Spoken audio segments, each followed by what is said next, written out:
Good evening, everyone. My name is Omane Abu, and I work for the City of Glendale Water Services Department. Joining me tonight is Ann Staley, who also works for the City of Glendale Water Services Department, and Charlie Alcorn, our guest presenter with Watershed Management Group. I would like to welcome everyone to the first fall Green Living class of this year. So thank you for kicking it off with us tonight. The topic for tonight's class is an exciting one on building healthy desert soils. Before diving in, let's go over some webinar logistics. All attendees are muted and the class will be recorded. The recording will be made available on the city's water conservation website and YouTube channel in about a week. You can type your questions and comments in the Q&A or chat functions, and Ann and I will read and respond to as many as we can throughout the webinar. This class is scheduled to be 1.5 hours long. We have allotted 1 hour for the presentation and about 30 minutes for questions. We will aim to stay on track as we want to be respectful of your time. If you experience any significant technical difficulties, please contact Ann Staley via email or phone. You're tuned in, so I'm hoping you got in okay. But just in case anything pops up, her email is Staley, STAHLEY @glendaleaz.com, or you can call her cell at 404-825-3587. After this presentation, we'll follow up with an email that includes a copy of the PowerPoint, resources, recording, and a link to the survey. So if you complete the survey, you'll be entered in for a chance to win a gift card from a local nursery. So please give us your feedback. We want your input. It helps us create better programming in the future for you all. Let's go over some Zoom attendee features. So here is what your current view might resemble. You can play around with the features so you're comfortable. You can click and drag the vertical bar located in between the presenter and the presentation to enlarge or shrink the presentation view. You can also adjust the audio settings in the bottom left-hand corner of your screen. Feel free to send comments using the chat button or share your questions using the Q&A button. Ann and I will do our best to answer any questions that come along during the presentation, but we should have enough time for Charlie to answer some questions at the end of the presentation as well.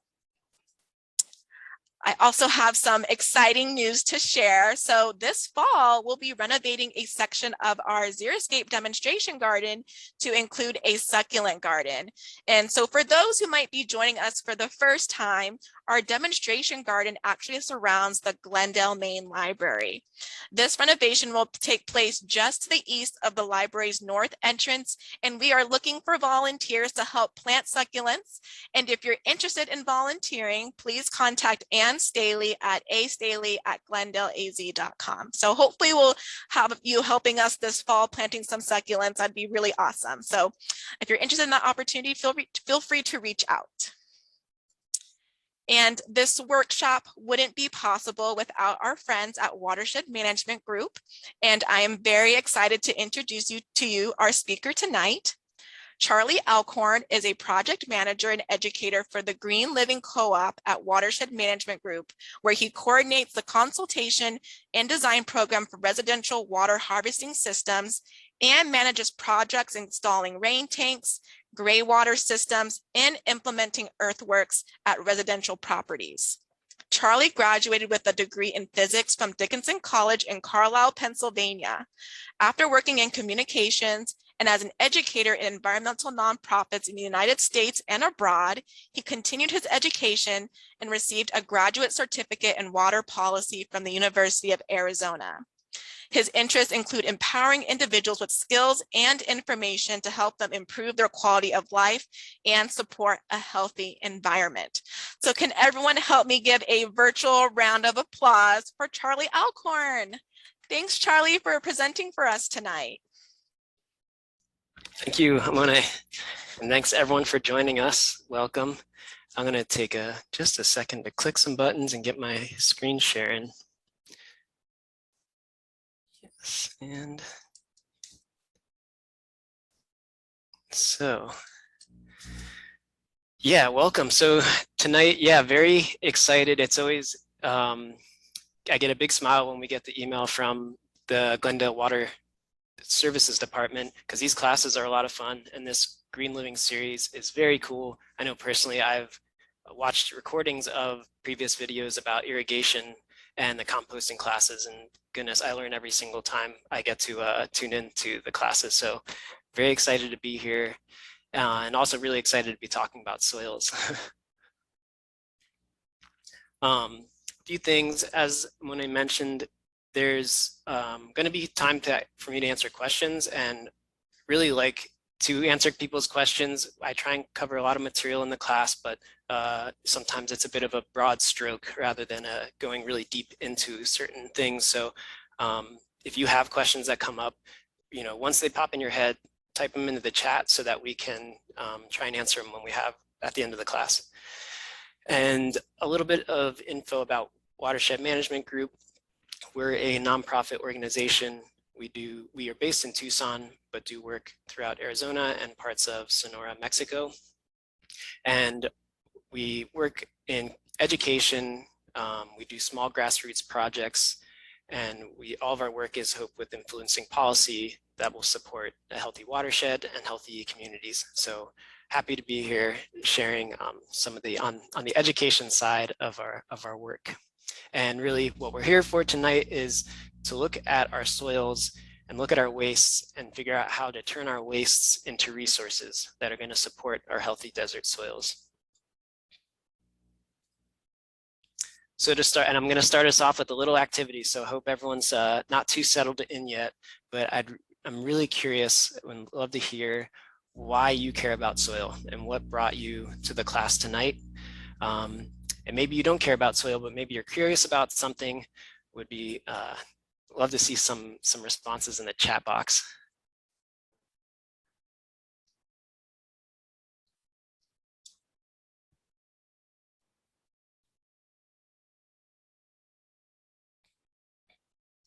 Here we go. That's an equation I'm familiar with. Healthy soil equals healthy plants. Okay, we have a gardener. Veggies. Yes, soils are home to living things. Okay, I love soil, just don't understand AZ soil. Micronutrients.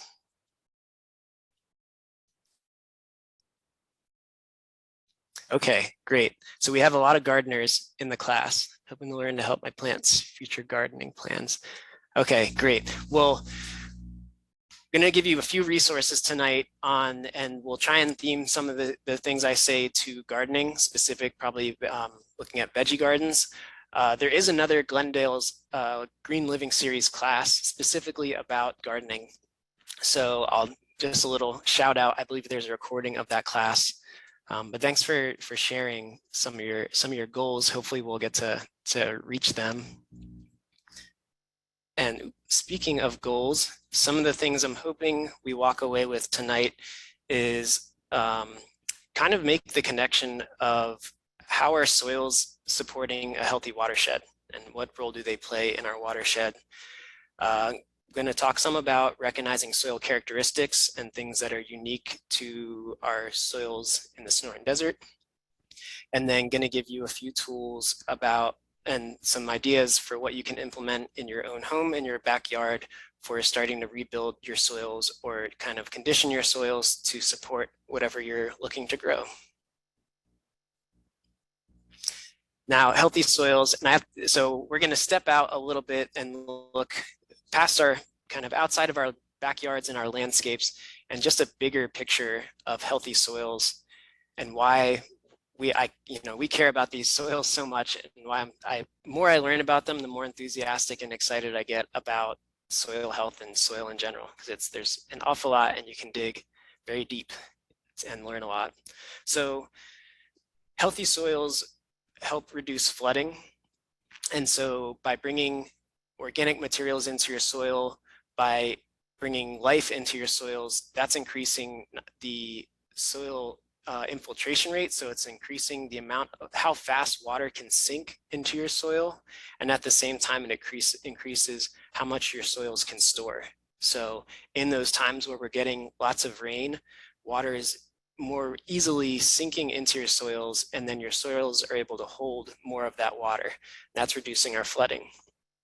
Now, taking that and stepping it into looking at drought, if our soils are able to receive and hold water better, that means during, there's times of the year that there's shorter times of year where we're going to be seeing drought because the soils are holding on to water longer and the water is sinking deeper into them. So healthy soils means shorter periods of drought. And then taking that a step further, when we're looking at fire, and I think we have heard a lot about that in the Southwest and along the West Coast, that if we're reducing the amount of time that we're in drought and extreme drought, then we're reducing them, the severity of the fires that we see, or the time period and when we expect to have them happen. So by caring about our soils, we're serving these bigger purposes that in kind of combating and battling the things that we see in the news that we're not always very happy to see.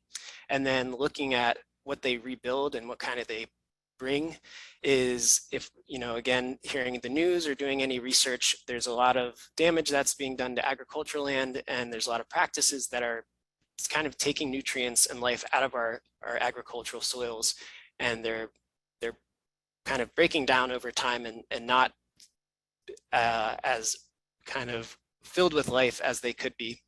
And by bringing our attention to creating healthy soils rather than feeding them fertilizers and nutrients, we would start to support better agricultural systems and kind of more self-sustaining agricultural systems. Looking at a carbon balance, healthy soils will help draw carbon out of our atmosphere, so carbon dioxide out of the air, and put it back in the soils where really they were stored for a long time. There's a lot of work we can do to bring more carbon into our soils, which will address some of the high amounts of carbon dioxide we see in the atmosphere now. And then soils contribute to self-sustaining systems.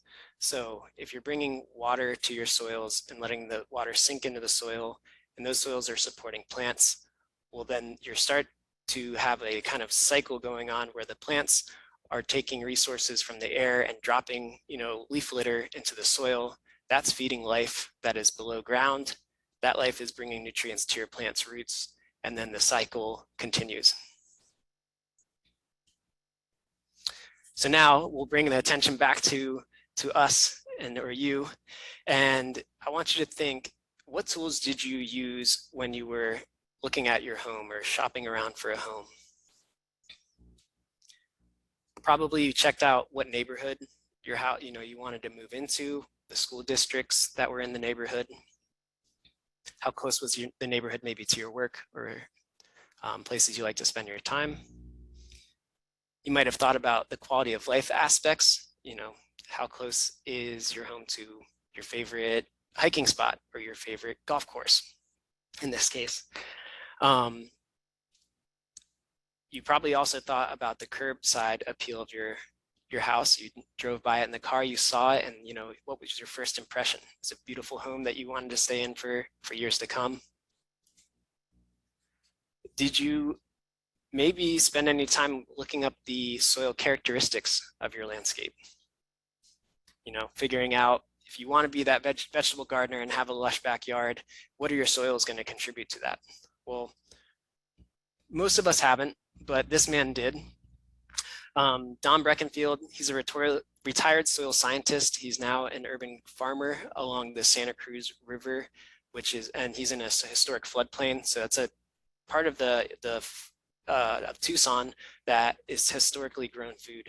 And his goal when he was retiring and finding his forever home was to find a home not based on the curbside appeal or what neighborhood it was in. He cared about the soils, and that was his big focus. And yeah, not all of us did that, but there is hope. There are things you can do to your soil to bring life to it and have your yard, offering and supporting activities that you want to do in there, whether it's veggie gardening or having your succulent garden, or supporting shade trees for when you want to spend time outside and not be in the hot sun. And before the class, there were some emails, I believe confirmation emails sent out, and there were a few video links included in those emails. And there's also an activity sheet. And so I'm not going to go too into depth about what is, talking about what is already shared in those videos, but there are a number of things you can do to learn about the soils that you are, living amongst on your property. And one resource is the NRCS Web Soil Survey. And yeah, one of the links we shared is a walkthrough of how to use this tool. And essentially it's, you would go online and search your property, and it will show you and give you a kind of a layout of what soil you should expect to see in your landscape. And sometimes properties will have two different soils just within their property lines. And this is a really helpful resource. This will tell you generally, what is the soil profile in your landscape. So should you expect to see sandy soil or a loam or a lot of clay? And then another kind of basic thing that it will probably show you is whether you should expect how deep, if you are going to expect it, how deep any layers of the soil that are going to prevent infiltration, any really hard compact layers that prevent water from soaking deeper into the ground. This resource here will give you a general idea of when you might expect that, how many inches below your soil surface level. Another video we shared is a video of the soil percolation, or video of our soil percolation test. So what a percolation test is, it's just measuring how quickly water sinks into the soil. And so what I'm going to talk about tonight is one thing is rain gardens and digging basins. And so our goal is to, when water falls on your property, keep it on your property as long as possible and prevent it from flowing from your property straight onto the street. Because keeping the water on your property it's going to let water soak into your soil, and that is just going to be a resource and a benefit to the plants that you want to support. With that being said, we definitely don't want to see water pooling around the foundation of your house. So there's thinking of getting the water away from your foundation and then probably out to the plants, that are on the more of the perimeter or throughout your landscape.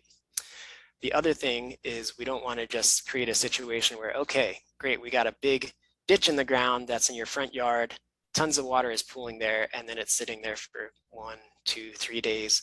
A rule of thumb is you don't want water sitting above your soil surface level for more than 24 hours. The way to address that, or to start to, measure out and think about how to get the water into your soils, is to do this percolation test. And essentially, it's a measure to see how quickly soil sinks into the ground. And if you find that your soils are not letting water sink quickly, there are things you can do, and I'll share them a little later, about how to remediate and kind of encourage more infiltration into the soil. And then also you can just size your basins to be a little bit bigger so that they can handle a little bit more water, and more water sinks into the ground. And then with that idea, you want your basins to not be deeper, but you want them to have more surface area. Instead of the 5 foot by 5 foot, maybe you want an 8 foot by 8 foot basin, but still the same depth. And then there's another video that we shared that is kind of a test of soil texture.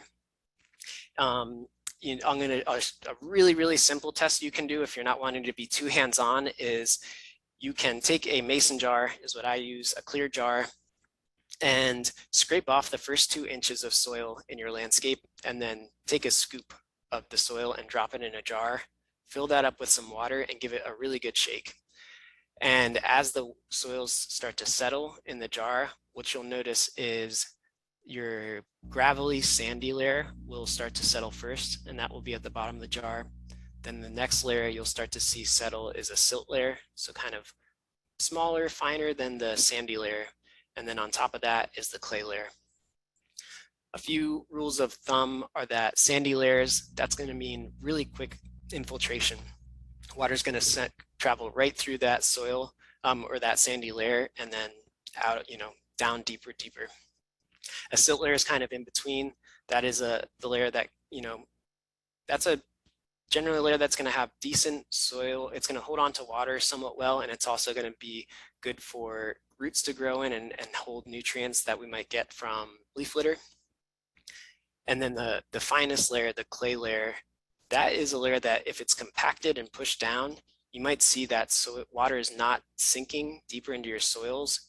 And it might be because there's a clay layer there that's kind of solidified and pushed together because it's so fine that it's not letting water easily or freely sink into your soils. So when you're looking at that jar, if you see, a really large, thick clay layer, well, that might be a sign that you're probably can expect your soils to drain somewhat slowly.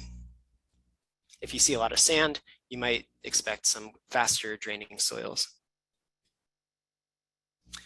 Okay, now jumping in a little bit more to what we can expect from our urban desert soils.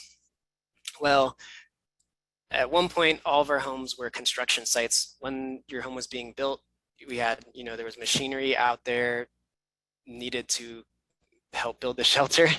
And kind of the final step of a lot of home constructions is to fill the landscape with a top fill soil.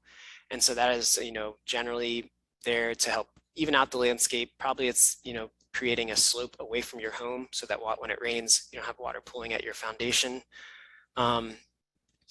And, in general, there's not a lot of life in that soil. It's been picked up from one part of the desert and then delivered to your home.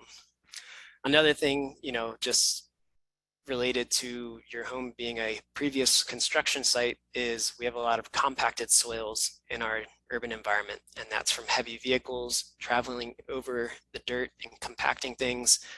It could even be, as if you have a highly foot trafficked area with a lot of walking, people walking on that soil over time can also contribute to compacting the soils. We can expect our desert soils to be quite alkaline, and so that means a pH of above 7. I'd say a rough number is our pH in our soils is between 7.5 and 8.5. You can see higher than that. And the unfortunate thing about alkaline soil is that it's not great for vegetable gardens. So for our owners out there, you really want a soil that is more acidic. That's what our veggies like to grow in. So that's just a heads up of something I'll talk about a little later. But for our native plants, for the most part, they are used to these soils. They've been growing in our soils for thousands of years, so they have adapted and are able to tolerate the alkaline soils that we have here naturally. Our soils are also limited in organics, and I think this picture kind of tells the whole story there. Just looking along the surface of our landscape here, and especially along that right of way or the walking path and the right of way, there's no plants there. So there's no plants above the ground, and just judging by the color of that dirt, I would say that there's not a lot of life and activity happening below ground right then and there. Everything's pretty dormant and waiting. And then lastly, caliche, and this is something probably if you've spent years or even months in the desert, you've probably heard of caliche. That's a really hard calcium carbonate. So think just essentially cement that forms in our soils. And if you have any indication that you have caliche in your yard, I would say either avoid that area if you're not wanting to break through it, because caliche is it's going to prevent water from sinking deeper into your soils. If you're a gardener and are wanting to grow veggies, usually the veggies that we want to grow, their root structures are not meant and not accustomed to breaking through caliche. So, if you're starting your garden and 8 inches below that, there's a layer of caliche, well, either don't put your garden there or plan to have a raised garden so that your root system can develop before reaching the caliche, or plan to break it up. And that, it takes a lot of sweat and a lot of time, but breaking it up some can just create one path for the water to flow out of in a layer that is thick and hard caliche. So what our goal is to take our urban soils that I think quite often are lacking water, lacking carbon, lacking life, and turn them into rich spaces where we see roots are growing and probably our plants are being supported and being provided different nutrients to help them grow. Now looking at our soil neighborhood, what I'm going to start from the right side, so looking at our birds and animals, and going to the left, because the birds and animals are very visible, and what we see is they are digging around the soils. We have some animals that are burrowing, so they're creating openings in our soils. They're eating our arthropods and our nematodes often. They're pooping, and then eventually they die and they start to decompose. And I like to think of all these kind of levels as being a two-way street, where at one point our birds, our animals are eating the arthropods. When when those birds and animals are starting to break down, then it's our arthropods and nematodes going to work to help decompose our the thing that's higher up on the food chain. And then taking that one step lower, we have our arthropods feeding on smaller critters, smaller nematodes, protozoa, and then eventually those die. The protozoa help decompose it, then the fungi and bacteria can help with that decomposition too. And it's just kind of a general two-way street. I think of, if you're looking on, arthropods and anything that's on the bigger spectrum, that just means that that thing is carrying more nutrients a wider distance. And think of it as our birds are able to travel around more freely than our fungi. So it's kind of stationary nutrients versus mobile nutrients. And then our last layer, the fungi, bacteria, those are the things that are kind of forming a relationship with our plants and our plant roots. And they're breaking down often our leaf litter, as well as the nematodes and arthropods that are shredding up leaf litter and organic material that falls on the soil. Yeah, our soil neighborhood. Now, yeah, continuing the theme of this two-way street, I think growing up, I always thought of, our trees, our plants are growing in the soils, and they're taking nutrients all the time, and we have our bacteria that are sending the nutrients to our plants. And really, it's much more of a two-way street than that, where our trees are interacting and their root systems are interacting and trading nutrients with our fungi and our bacteria. And oftentimes what the tree is providing is carbon, a sugar, and that's what the fungi use to grow and kind of extend their reach. And in exchange for that sugar, our fungi are then taking nutrients that they're breaking up in the soil and sending those nutrients back to the tree. So that two-way street is very alive and running. And, so we have fungi and bacteria that are living things. They're also depending on water in order to do the work that they do. And looking at kind of above the ground, our trees are taking oxygen and they're taking carbon. My screen is blocking that text, but essentially our trees are taking carbon dioxide. They're using the sun's light to break up that carbon and oxygen, and they're producing oxygen that they're sending out to the atmosphere, and they're also sending the carbon and using it to grow their own leaves and their own branches, but they're taking some of that carbon and turning it into a sugar that they're sending into their roots. And so it's literally taking carbon out of the atmosphere as carbon dioxide and then sending it into our soils. And that's really the exciting magic that's happening.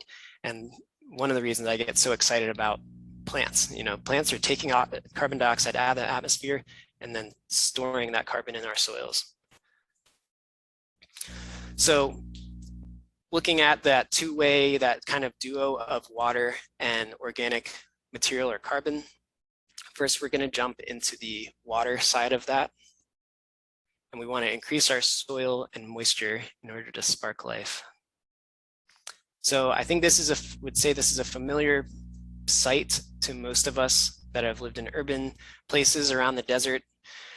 And for, we spend so many months of the year talking about how dry and how much we need water. And then once it rains, we treat it like it's not a resource and like it's a nuisance. And we have flooding that happens. I see the picture on the left side, that is really taking our precious resource of water and letting it become an issue for someone down the street.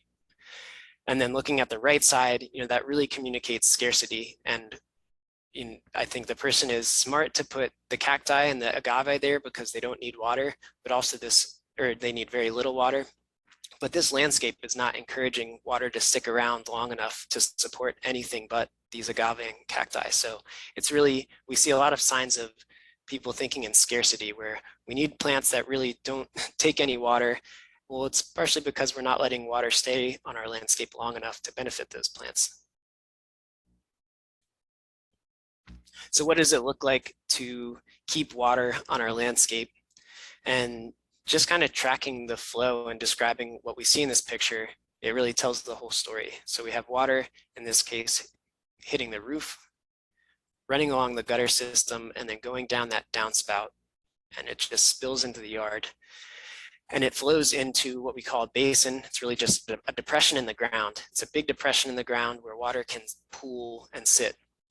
Our basin is filled with mulch, organic materials, so that mulch is breaking down. It's providing life and food for the living things in our soils. Also, our basins have plants in them.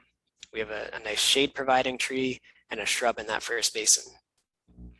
And a really good practice when we're holding water on our landscape and wanting to keep around, the idea is, okay, let's have water gather in one space that we want it to be.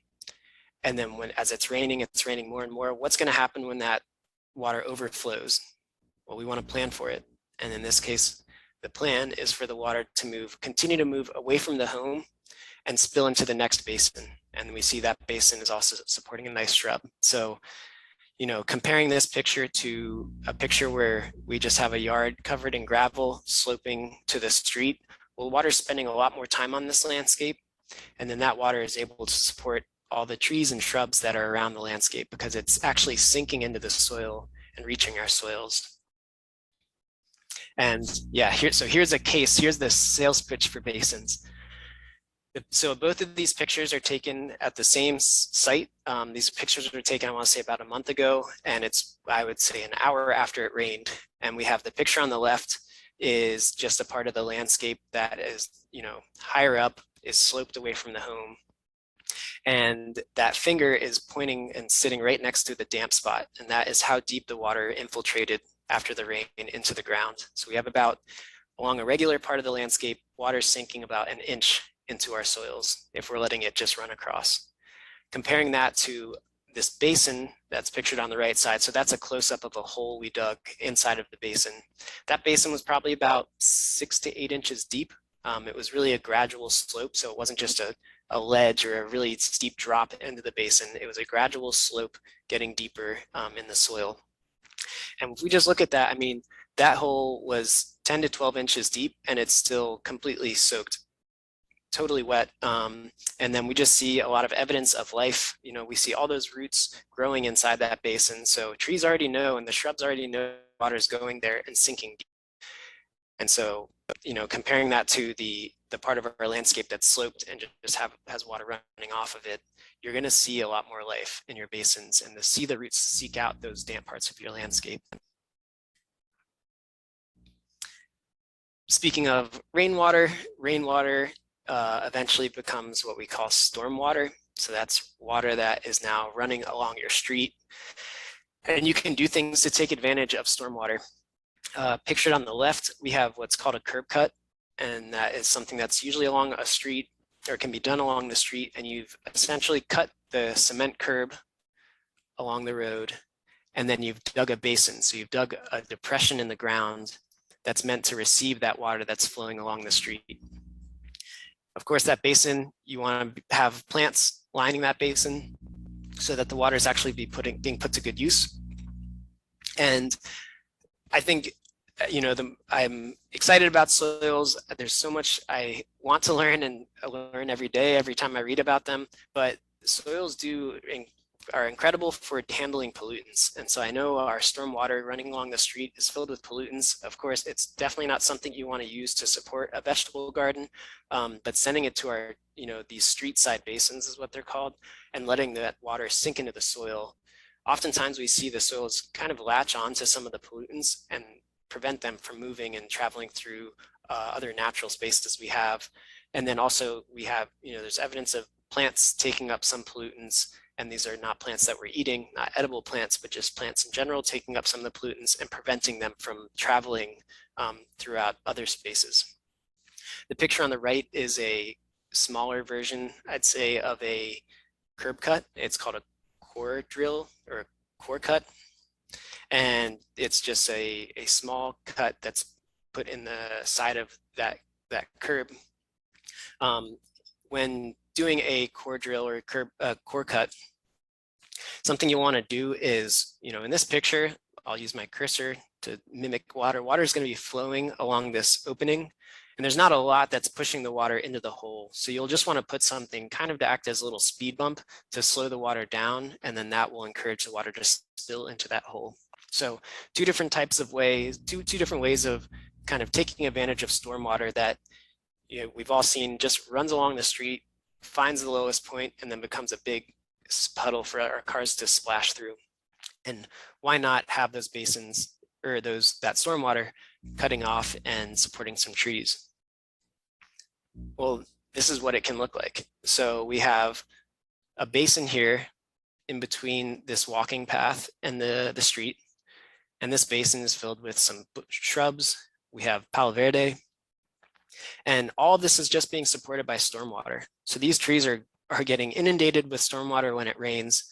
Probably there was some establishment. They needed some water to get established the first year or two that they were growing. But I bet you now there's no irrigation running to those trees. And comparing this to maybe the other side of the street where there's no shade, and then considering that these trees really grew for free and you're getting free shade, and you're also contributing to reducing the amount of flooding and runoff and stormwater that's traveling along the road. I think there's a lot of benefits to looking at sending our stormwater to basins and supporting trees. Moving along, we have protecting soils. So looking at ways to minimize erosion and eliminate our chemical use. We're going to jump back again, thinking about, are we looking at our landscapes as having scarcity, or are they opportunities for abundance? When it rains, are we taking advantage of that resource and treating it like a resource? Or are we thinking, well, there's so many months of the year where we have no rain, so we're going to pretend like it never rains? And really encourage you to try and, in ways, change your mentality, change your thinking. And we do have resources. We do have abundance in our Sonoran Desert. It comes at specific times, but it's certainly there and can help your landscape flourish. And here's what it looks like, when we take our thinking and moving it away from the idea of scarcity and towards lush abundance. So this community here, anytime it rained, they didn't have a plan. I'd say that when it rained, I wouldn't look forward to the rain in this community because it just means everything around my house turns into mud, and that's gross. Well, just by adding some mulch and some plants, we're turning this kind of muddy space into a place that probably is supporting pollinators, probably is habitat for different insects, and really is just beautifying the community. And again, I imagine all these plants needed some support when they were first growing, but I bet largely they're run on rainwater right now, and flourishing with rainwater when it does rain.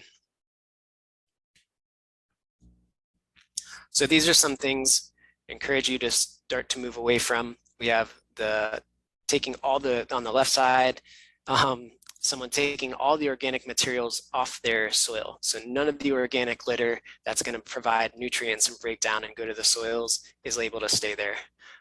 We have on the top right using herbicides, pesticides to manage weeds. And then also on the right side, we have some plastic tarp. So not seeing plastic used as much in new construction, but these are all things that are really working against our soils. If you're taking the organic material away, you're taking away the food source. If you're spraying pesticides and herbicides, you're killing everything in your soils. And, let's think back to the soil neighborhood of how many things are living and needing to participate to bring resources to our plants. Once we spray those herbicides, pesticides, we're killing all that neighborhood off. So instead of setting herbicides and taking all of our organic materials away from our landscape, we really want to work with our organics and put organics into our landscape and on our soils. And one thing I'll say is, you know, there are different communities that have different standards and expectations. HOAs oftentimes do have expectations for what your landscape can look like. I encourage you to just find little ways you can start to, you know, bring life into your landscape. Maybe your front yard needs to look, you know, a specific way and have a certain aesthetic, but does your backyard have to look the same way? And can you start doing some, you know, practices bringing life into your soils in your backyard? And maybe that is a starting place. Okay, now more about organics. And here's, I'm gonna again turn it to everyone and ask, what resources do you have right now at your home that can contribute to soil fertility? So what things do you have right now that you can put on your soils and will be kind of a food source or a resource for your landscape? I want to see in the chat some ideas. Food scraps, great. Yes, organic food scraps, leaves. Compost, grass clippings, all of these things are great food for your soils, great resources.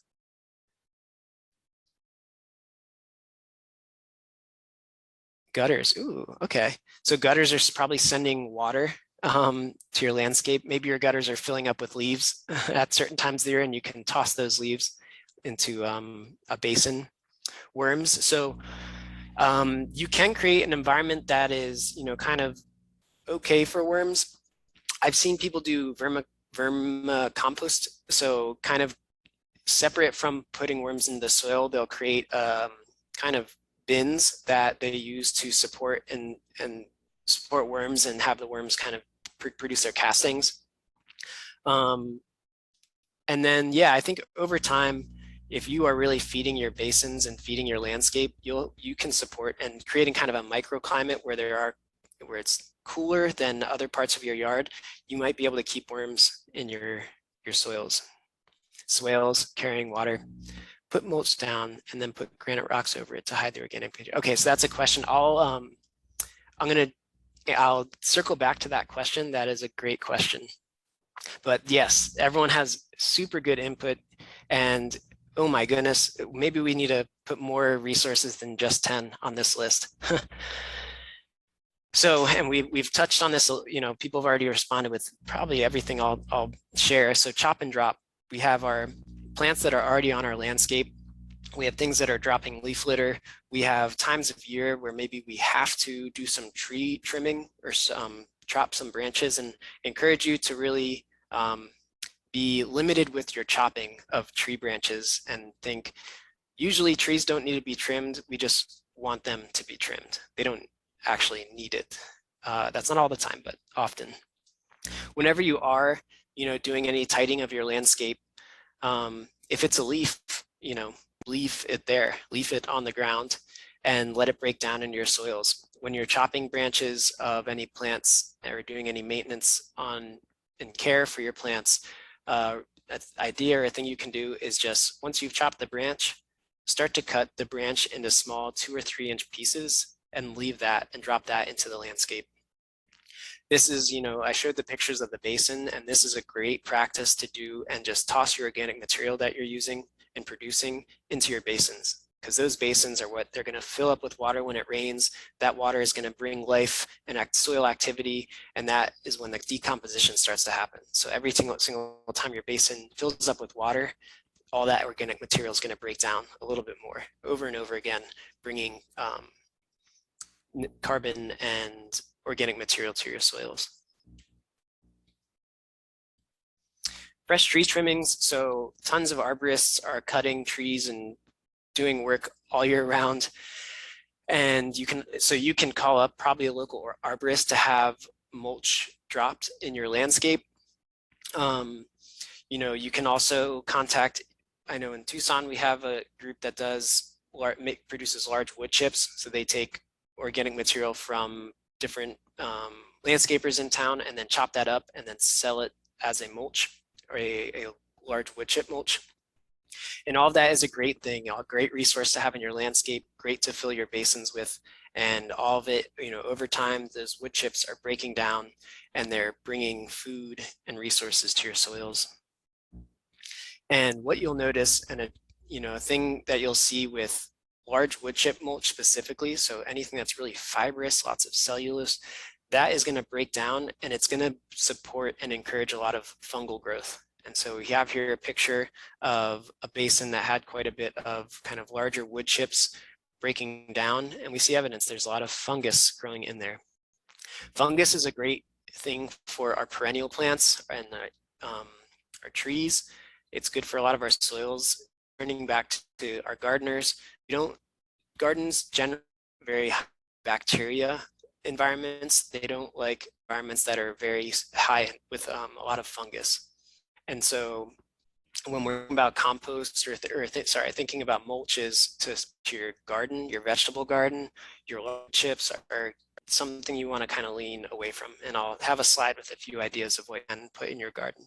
But if you're wanting to support your shrubs, your trees, or just have a basin, that's receiving, having your large wood chips and tree trimmings that's a great place to put that organic material.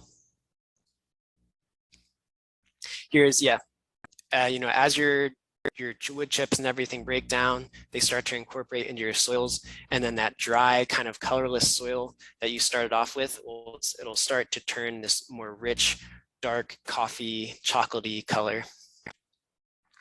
And if you dig deep enough, you'll start to see the soil neighborhood at play. And, think all these, that little roly-poly on this person's hand, that is all sheltered from the sun. And probably there's moisture that's being held into that soil because you have all that mulch on top. The wood chips are taking the direct and receiving the direct sunlight. And so that means that your soils aren't getting heated up quite as quickly or are not receiving that direct sunlight. And that's what's going to help create and support a more comfortable space for our neighborhood. Now looking at veggie gardens, mulch ferns, and separating the idea of mulch from compost. So mulch is something that you're going to keep on your surface, the surface of your soil. You're not going to work your mulch into your soils. Mulch for gardens, really great resources are often just the plants that you're gardening with. So your veggie, the veggies that you're not, that you've pulled out maybe from the season before. I've heard mixed things about doing that with tomato plants, depending on if your tomato plants had any type of disease or anything growing on them as they were starting to lose reaching the end of life. So, in these classes, try and give a certain amount of resources, but encourage you to do some investigating or some reading to learn more about when is to and when is not appropriate to add tomato clippings and that green resource to your veggie garden. Alfalfa hay is a great mulch for your landscape, and that's different than just regular hay. It is a finer, I think, kind of more green, nitrogen-rich hay.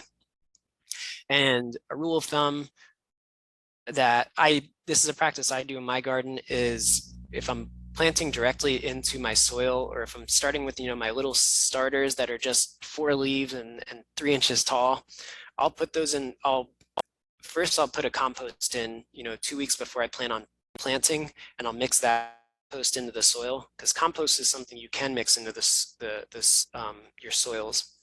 So I'll add my usually about 2 weeks before I want to start gardening or putting things in, and then I'll put my little seedlings in, or my tiny little veggies in, and I'll let them grow for a little bit before I add the mulch. And the reason being, when you're mulching your landscape, what will happen is if you're using the larger wood chips or more kind of thicker mulch, it'll suck up the nitrogen from the very top layer of your soil. And that when that makes it inaccessible for your plants. And if you have your small seedlings growing in your vegetable garden, and then all the nitrogen is sucked up right away, that's really going to make their lives harder and reduce their ability to grow their roots deep and wide, which is what they want to do when they're first put in the ground. bringing that idea to other parts of our landscape, mulch can be a nice weed suppressant because it does take away that nitrogen in the top layer. So any weeds that are starting to seed don't have access to that nitrogen. If you are putting mulch in your landscape, I'd say a rule of thumb is you'll have to replenish that mulch every few years, maybe 3 to 6 years. You want to put in a new layer of mulch down. Now, compost. And if there's anything, I think really the organics material and thinking about what resources you're currently not taking advantage of in your landscape, that's the thing I hope, can leave you a small nugget with tonight and maybe encourage you to bring a new practice into your home of either composting or keeping and kind of leaving organic in your landscape. So compost is something that we can do in all of our homes. I know my personal system looks a lot like what we have pictured here on the left. So I'm collecting my food scraps in my kitchen throughout the week, and that bucket's filling up. I do have it sealed off so that I'm not getting lots of gnats and flies around. And then I'll dump that compost into a larger bin that I have outside. And this is a cool little statistic here. The average person generates about 1.35 pounds of organic waste per day. That's about 500 pounds of organic waste per year. So that is, an awful lot of compost. If you're thinking there's maybe 2 or 3 people in your household, wow, that's a lot of resources. And now I'm combining 2 things in once here. So I'm going to talk you through a backyard compost pile that is also a chicken coop. Two chickens and 1 explanation, or 2 birds and 1 explanation. So here we have just a picture of someone who set up a chicken coop to also be a composting bin. And during certain times, whenever the person's dropping compost, they filled up the bin that they have inside their home. They run out to their chicken coop and they're dropping the compost in this area right here. And what the chickens do is, goodness, they are very much like the Pavlov's dogs, where they get trained to, if you open up the latch, they all come running and expect to get fed because the day before they got, pepper tops when you opened up the lid. So if you do have chickens and start doing this, it's entertaining to see how excited they get when the doors open for you to drop the compost. But what we have is, if you're dropping compost into this pile here, the chickens dig through it and sift through it. And then just naturally, by having all these food scraps and food sources, that's attracting our arthropods, that's attracting our decomposers. And then those chickens are going to dig around and look for those decomposers. That's another food source for them. Then what we have here is chickens, they'll go to roost overnight. So they want to climb up and sit on a perch. In this case, our perch is this wooden bar right here. So overnight, our chickens are pooping, and they're pooping very rich nitrogen source into the compost.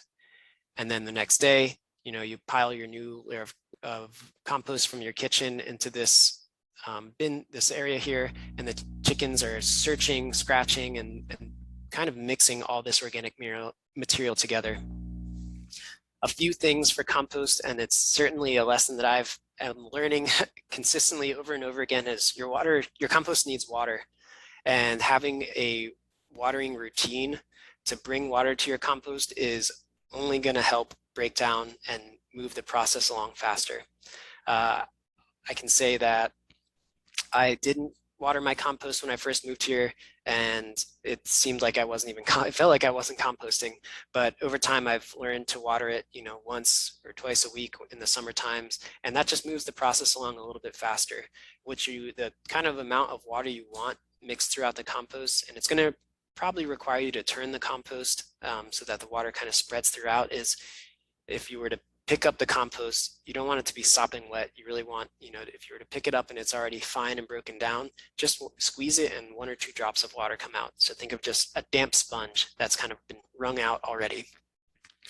And then in your compost, one of the sheets that we shared has a breakdown of different nitrogen and carbon sources that you can bring to your compost. And I would say keep somewhat of an eye out and be thinking about how much carbon are you adding, how much nitrogen are you adding. The ratio you want to stick to is between 25:1 or 30:1 with a carbon to nitrogen balance. And then lastly, compost certainly needs time. Be patient, especially if you're not watering it. You know, compost wants air and it wants water, and then it wants, you know, your compost, your waste, and you need to be turning that over time for the work to really be done. And that can change the amount of time you wait for your compost to be broken down from, I'll say 8 months to, in really fast examples, 3 or 4 months, maybe shorter. And this is what it looks like over time. And this is from turning and breaking down. And this is what it looks like once it's helped grow some of your veggies.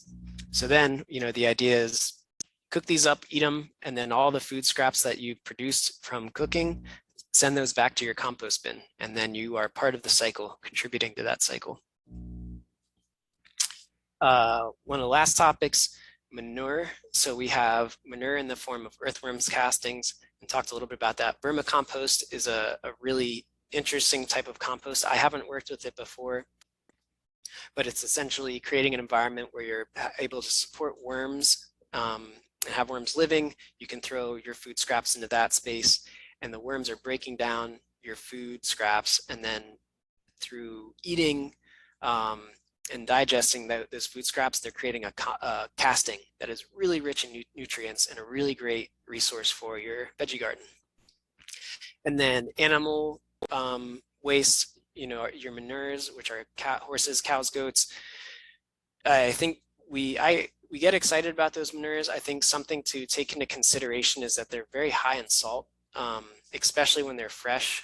If you're planning to use a manure or have a source for that, ask how long that manure has been sitting out and composting.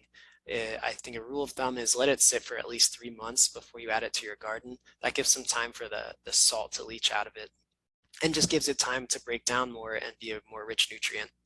And then lastly, chicken manure, that's very high in nitrogen, but it's also high in salts, and that's just not something that your veggie garden might not show signs of, you know, stress from salt the first time you apply it. But if you're doing that, adding more manure every single year, over time that salt is going to build up. One way you can combat that or push salts out of your soils is to either you know, rainwater is the best water source. So I'll speak with rainwater first, is to just use rainwater. So if you have a rain tank or storing water, or can you know, shape your garden so that rainwater is directed to your garden, and that rainwater will sink into the soils and push the salts away from your root zone and away from the roots that are not happy with that salt. You can do the same thing with city water. The water we receive from the cap it's somewhat salty, so it's not quite as good as rainwater. But if you're in a rough spot with having really salty soils, yes, run your hose a slow flow, let your garden, you know, really fill up with water, and let that water sink and push the salts farther south, farther down into the ground, so that the salt is away from the roots. So yes, there is that resource that we shared, the sheet that kind of lists out our water sources, our organic material sources. And I encourage you to kind of break your landscape up into different sections. Maybe one part of your landscape, you want your veggie garden. And what are the resources, you know, you want to start directing there? Probably that's where you want to be sending your compost. And that's where that's going to be receiving compost. Maybe that's a part of your garden that you want to be slightly, or your landscape that you want to have slightly shaded during certain parts of the day. That's not a place you want to be sending your rich, you know, bigger mulch pieces or anything that you're doing the chop and drop with. Probably your chop and drop resources you're going to want to send to basins that are surrounding trees, surrounding shrubs, or just basins that are, you know, are going to be receiving water so that that material can break down. So yeah, look at your landscape in little sections and think about what are the resources you have and where do you want those partitioned or spread out. And at the end of the day, this is really the goal, and this is what I get is so exciting about what we can do really on a, on our landscapes. This is the idea is small and the scale is very small, but apply this same concept to agricultural fields, really areas that we're seeing desert desertification happen. If we were to we want to reverse that action of carbon moving, just leaving our soils in the form of carbon dioxide, and instead we want to bring life, we want to bring water to our soils, we want to plant plants in our soils, because all that is going to help sink our carbon back into our soils. And this is the idea here. We're really on a system of degenerative system where our soils are losing carbon dioxide, or they're losing carbon and it's forming carbon dioxide. Everything's kind of on a downward slope right now. And if we're to think of this as a V, everything's on a downward slope. And if we were just to look at this as how do we make our system sustainable? Well, we've already hit our downward slope of our V. So now we're at the bottom. We want to instead change the language to have things be regenerative. And once we're regenerative, then we're leaving the bottom point of our V and starting to travel out towards a regenerative system that is self-sustaining and will be more abundant and healthy and lush. And one thing I'll say, some of the research and learning that I've done, I have a slide showing some of the books that I've read and resources I've used. Another fantastic program and something that has made me so enthusiastic about soils is Kiss the Ground. They are an organization that does soil advocacy, and they have a several week-long online training that you can do. And that is just, if you want to get excited about something in the soil world, I'd recommend that course. And also they have a documentary on Netflix. Maybe some people have heard of Kiss the Ground through that Netflix documentary. So some of the ideas shared here tonight are not just to give you information about our soils in the desert, but to make you a soil advocate. And so here we have pictured this is a project we did. It's just putting in a basin, right? Basin is just a glorified, really another word for a ditch in the ground.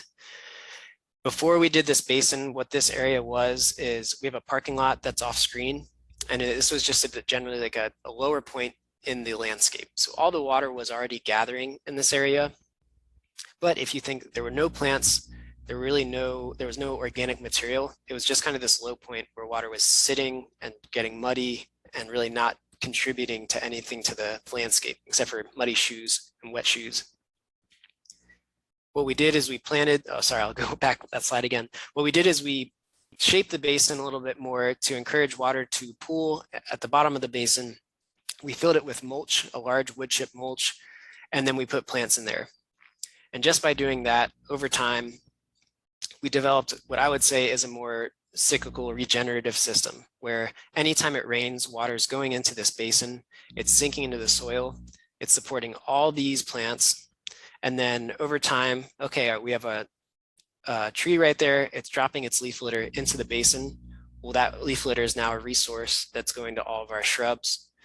Our tree is providing shade to that entire little ecosystem, that small basin there, that's supporting those shrubs. It's helping keep moisture in the ground because the sunlight is not directly hitting the soil.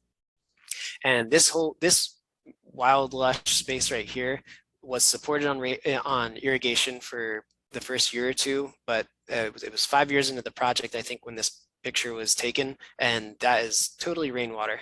And that's 5 years after planting. Day one, it looks like this, and 5 years later, we have a big lush landscape. So 2 resources that I really have enjoyed using. Teaming with Microbes is a great book to learn about just kind of the ins and outs of soils. It has a lot of great information, soil science taught, and for our gardeners in the group, I'm happy to ask or try and answer questions. And if you are interested in kind of doing your own learning or purchasing some kind of book to get more information, Teaming with Microbes, I learned a lot from that. And then also Healthy Soils, Healthy Communities. This website, the Carbon Cycle Institute, I think it matches a lot of the ideas that Kiss the Ground uses too, where we can take carbon dioxide out of the air and store that carbon in our soils and bring life to our soils. So with that, I want to thank everyone for being here tonight. And I hope we're all a little bit more enthusiastic about soils and happy to jump into questions.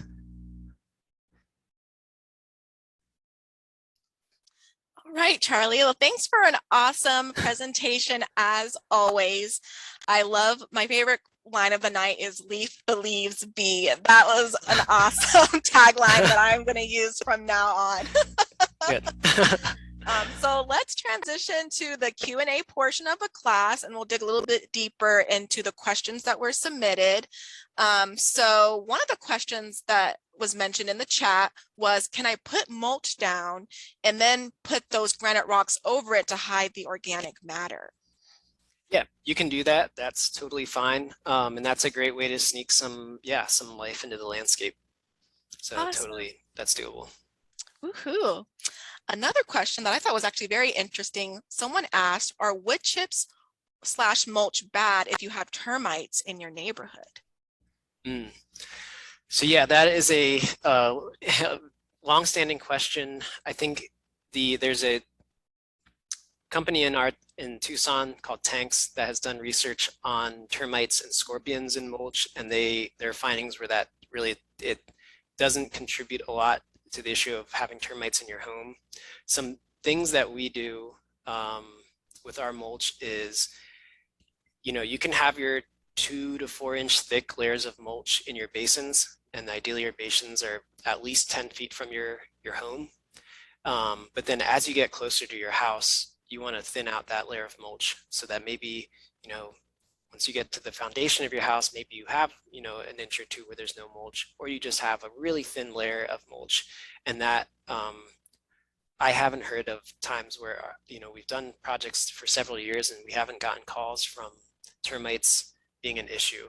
And, we've done projects where the people already have termite control happening or former issues with termites, and we haven't gotten any calls saying things have gotten worse or kicked up again. That's awesome to hear that a study was conducted on that. Very cool. Another question that we received was, can I use all the weeds that grew from the rain on my compost bin? That's a great question. So, depending on when you pull your weeds, they're going to have already started to grow seed. And so if you pulled your weeds really early on and they're just, pretty small, the chances of them having seed that is going to spread through your compost and then go wherever you spread your compost is going to be less. But I'd say I always err on the side of caution when I'm weeding and thinking about whether to put the weeds in the compost or the trash. I know Bermuda grass is a terrible thing, and it's spreading in along my walkway of my front yard. And I know anytime I pull that, I throw that straight in the trash, or I throw it all in a bag, let it sit and bake in the sun for a while, and then throw it in the trash. So yeah, err on the side of caution when you're weeding. And, I lean towards throwing it in the trash. If you're really confident that nothing's gone to seed, you can throw it in your compost. Very awesome tip. Yeah, we don't want to create more weeds, that's for sure. That would be counterproductive. Yeah. Someone mentioned, is there an at-home test that I can see what nutrients my soil is lacking? I haven't come across any. So I always hear people say send your soils to a lab that can test them. I think you'll get a lot more information all at once. I'm not familiar with any soil tests that you can do from home, but I'm sure, maybe even someone in this class has a little bit of experience with that and could share. But there's probably tests you can do that will give you, like just one piece of the pie of your soil nutrients or your soil health. Things we think about are like how much salt is in your soil, what nutrients are there, is there anything that you have too much of. There's just a lot of information you can get and can kind of dig into about your soils. Yeah, that's awesome. Tests will help with that. Yeah. Yeah, I've heard about the lab test too and being able to submit it. I've never done it personally, but it seems like it'd be I'd probably be overwhelmed about the amount of information they would probably provide me in those tests. I'd be like, oh my gosh, where do I start? But yeah, those I definitely I'll send some resources in the follow-up email and just see. I'll list some like places you can get labs done, but that might be helpful to do some more research too on that. So that's a good question. Another question we had is alfalfa hay going to put unwanted seeds into my soil? I haven't heard of that happening.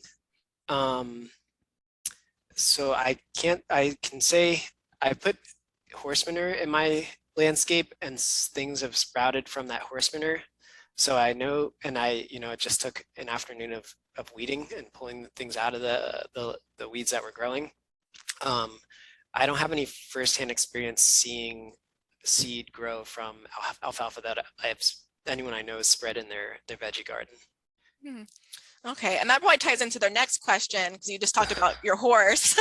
And someone said, is it true that cow manure is not good because cows expel seeds into the manure? Which I'm sure is similar to the horse. Yeah, and cow manure I haven't done in my own landscape, and maybe anyone in the class who has might be able to say a first person account. But the things that I've heard as a current concern for cow manure are more around the salts. I haven't heard much about them having seed, but I haven't read much about horse manure putting seed in the person's landscape, but I can definitely say that happens in my yard. So yeah, I think that might be something to kind of consider when you're spreading manure. Okay, good to know. We're getting some great questions. Someone mentioned ask the county extension agency for soil sample box and send it into them and they'll get soil results there. And then Suzanne said use straw, not hay for mulch. Okay, I like the feedback that we're getting in the comments. Let me double check to see if we have any more questions that are coming through. Where do scorpions come from? Do they love moist soils? If you mulch over palm trees with bark mulch, am I going to get more scorpions? So scorpions, anything in our landscape, they're seeking habitat, and habitat usually means shelter, food, water. So I think if you have an issue with scorpions, I wouldn't say that mulching is going to exacerbate or make the issue worse, but I would say that that's habitat for them to live in. And that again, it's just what are the parts of your landscape you want people to play in, and what are the parts of your landscape that you want to keep natural and maybe have, not to encourage habitat for the scorpions, but allow them to be there. And so pushing those parts of the landscape where that might be scorpion habitat and shrubbier or have thicker layers of mulch away from your home and your walking spaces is what I could say is what I would suggest. But I don't have any suggestions for kind of getting rid of scorpions or encouraging them to move to not your neighbors, but out of the neighborhood. Yeah, I definitely feel like scorpions are a way of life. I just saw one in my house the other day. So it's just like, oh gosh, gotta keep us on our toes with those scorpions. Yeah. And then let me see if there's any more in the chat. Elena had some more resources about the county extension for the soil sample boxes, and maybe Lowe's or Home Depot might have some soil test kits there. She suggested as well. All right. Well, does anyone else have any last lingering questions? We still have some time. You have any other questions for Charlie before we end the webinar? Okay. Give everyone 10 more seconds. I know you gotta be like a keyboard warrior, right? Typing in your questions in the chat. Yeah, the awkward silence. Yes. For people to, yeah. Oh, we have some nice comments. People were saying thank you. It was so informative. Great job, Charlie. Wow, you're a great speaker. And this was just fantastic. Great info. Thank you, Charlie. Thank you. It was so informative. Okay, someone has, what about fruit trees and soil? Yeah, so your fruit trees, you're definitely going to want to have use a compost. And what I've heard is, if your fruit tree is maybe 2 feet wide and 2 feet deep when it first arrives in its pot, you want to dig out maybe a 4x4 area and fill quite a bit of that with compost and rich nutrient, rich soil, and then put the tree in. I think our citrus are somewhat salt tolerant, and there's different fruit trees that are going to tolerate more soils or more salt that we see in our native soils. Some tips for fruit trees, I would say definitely mulch out to the tree canopy, so out as far as the branches of the tree go, and then maybe even like a foot past that, because that is going to provide shade for everywhere that the roots are growing. Rule of thumb is that your roots for your fruit trees are growing out just a little bit past how far those branches are reaching. And there's one other thing I wanted to say about fruit trees. Oh, and the roots of your fruit tree are most active at that tree canopy. So when you're watering your fruit trees, when they're first establishing, okay, you can put the water and kind of create a little bit of a basin so that when you're watering it, the water pools and stays and sinks around the tree. But then over time, you really want to water where the tree canopy is and not at its base, because you want to encourage the roots to keep on reaching out and growing wider and wider. And also the roots are just most active when they're at that point, the tree canopy. Thanks, Charlie. That's really good information. We love our fruit trees. Yes. All right, we got more great comments in the chat. Informative webinar, well done, comprehensive, great information. Someone had a question, what about redwood chips? It has a strong smell. So redwood chips, I'm not sure what created the redness. I definitely know I've seen those in people's landscapes. I'm not really sure the story behind them. I would say think of, probably not replacing them by taking them out, but just adding more mulch to that area would probably encourage, just more organic material, more things to break down. A strong old smell, I don't know what would be causing that. If they're staying damp and you're smelling kind of the organic, living organic thing smell, or what would be causing that smell. So I don't have too much information about that, sorry. Oil smell. So that makes me think that maybe they were, depending on where you got them from, maybe they were treated in some way that was not, beneficial to the landscape or beneficial. They're helpful as a mulch. And it might be, maybe it's just the specific type of tree.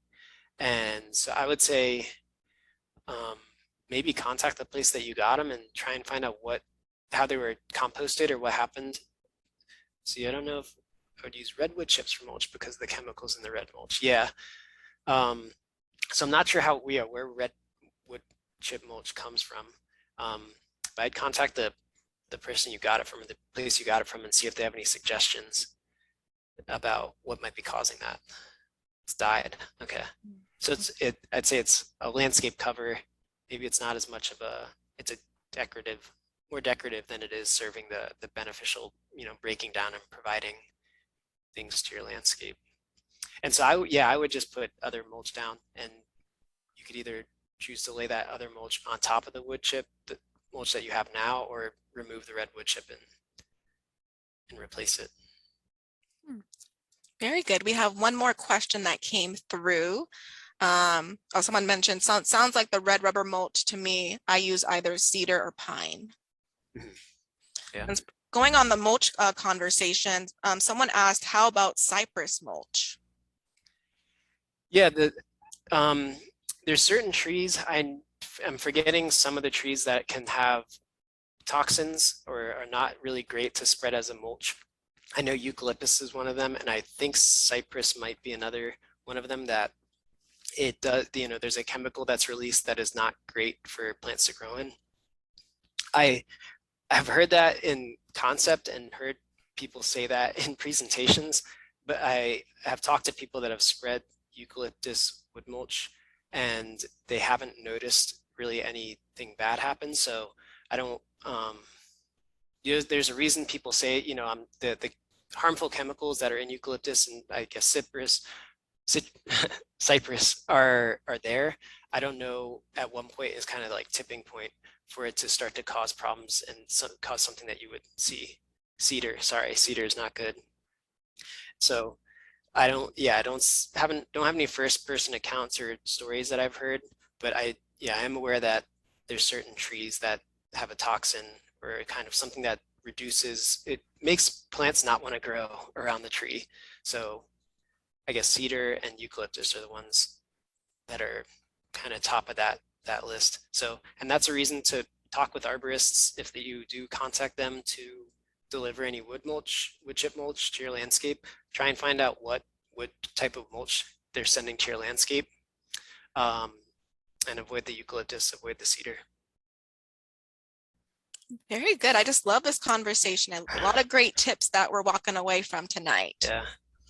All right. Okay. Amber has a comment. Maybe it wasn't cedar I got then. It smelled really good and my plants grow like crazy. Wow. And then Virginia, thoroughly enjoyed the webinar. Very informative. Thank you. Okay, well, thank you everybody for joining us tonight. I just have a few closing reminders. So our next class in our Green Living series is Desert Hardy and Resilient Landscapes. So this is coming up on Tuesday, August 31st, and it'll be at the same time, so from 5:30 to 7 p.m. A reminder for those that may have joined later in the presentation, you will all receive a follow-up email with the PowerPoint, the recording, and a link to our survey. And again, if you complete the survey by Monday, you'll be entered to win a free gift card from a local nursery. So be sure to fill out that survey. We want to hear from you. And thank you all for tuning in tonight. And I hope you join us at next week's class, and take care.